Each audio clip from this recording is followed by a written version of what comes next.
What if the selfie isn't new?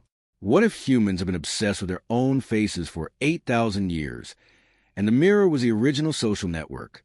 This is a story of how a piece of glass created the modern individual, built empires, sparked espionage, and silently poisoned the people who made it. Welcome to the hidden history of the mirror. For most of human history, people never truly saw themselves. They caught faint reflections in still water, polished metal, or dark obsidian stones, but their own face remained a mystery, something owned more by the eyes of others than by themselves. Then came the mirror, and everything changed. The earliest mirrors appeared around 8,000 years ago, crafted from polished obsidian volcanic glass. Ancient Egyptians believed mirrors held sacred power, connecting the physical world to the spiritual realm. Mayan and Aztec priests used mirrors in fire rituals, believing they could capture souls and communicate with gods. These were not vanity tools. They were mystical portals, wrapped in reverence and fear. The reflection was not you. It was something otherworldly, perhaps even dangerous. But the mirror's destiny shifted dramatically in one place, Venice.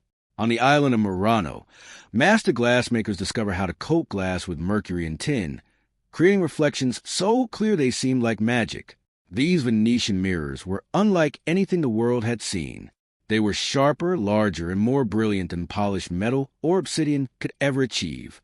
Suddenly, a person could see every detail of their own face with terrifying clarity. The Venetian Republic understood what it had. Mirror-making techniques became state secrets, protected by law and enforced by threat. Artisans were forbidden from leaving Murano.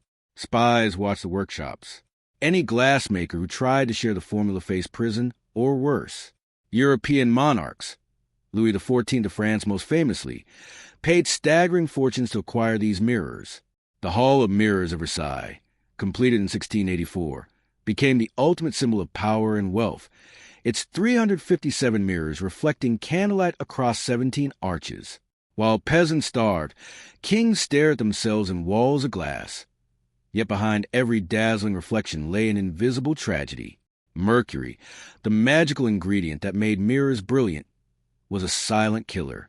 Murano artisans worked in cramped, unventilated workshops, breathing toxic mercury vapors for hours each day. The poison attacked slowly. First came tremors and irritability, then memory loss, hallucinations, and madness.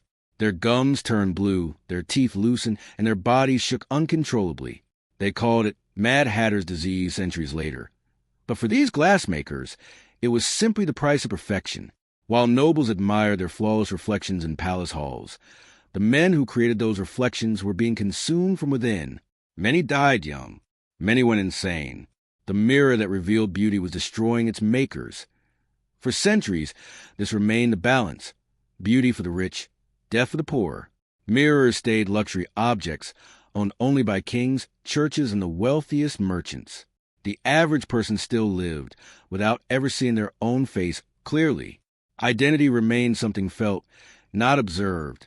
Then chemistry intervened. In 1835, German chemist Justus von Liebig developed a process to silver glass using a chemical reaction rather than mercury. The new method was safer, faster, and dramatically cheaper. For the first time in history, ordinary people could afford mirrors. They began appearing in middle-class homes, then working-class homes, then nearly everywhere. By the late 1800s, a person might see their reflection dozens of times a day. In the bathroom, in shop windows, in handheld mirrors, in the glass of picture frames. This democratization of reflection triggered a quiet revolution in human consciousness. When people began seeing themselves daily, they started observing themselves as objects. They noticed imperfections. They styled their hair differently. They practiced expressions. They compared their faces to others. The mirror taught humanity to perform identity, to curate appearance, to become watchers of themselves. Philosophers like Foucault later described this as the birth of modern self-surveillance. The internalized gaze that makes each person their own judge. The mirror created the individual. Before widespread mirrors, identity was largely collective, defined by family, village, church, and social role. After mirrors, identity became visual, personal, and endlessly adjustable. The self became something to be groomed, improved, and displayed. Vanity shifted from sin to industry. Beauty standards became global rather than local. The face became a project. Today, we live in the mirror's ultimate evolution. The front-facing camera, the selfie, the filter, the Instagram grid. These are not new inventions, but ancient impulses amplified by new technology. We check our reflections not once a day, but 100 times, not in glass, but in glowing screens. We still perform.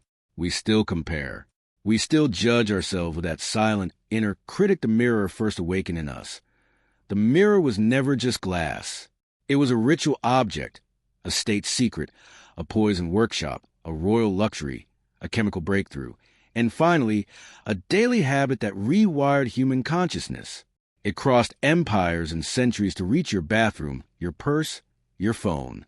Every time you catch your reflection, you participate in an 8,000-year story of magic, power, death, and self-discovery. The mirror didn't just show us our faces. It taught us who we are.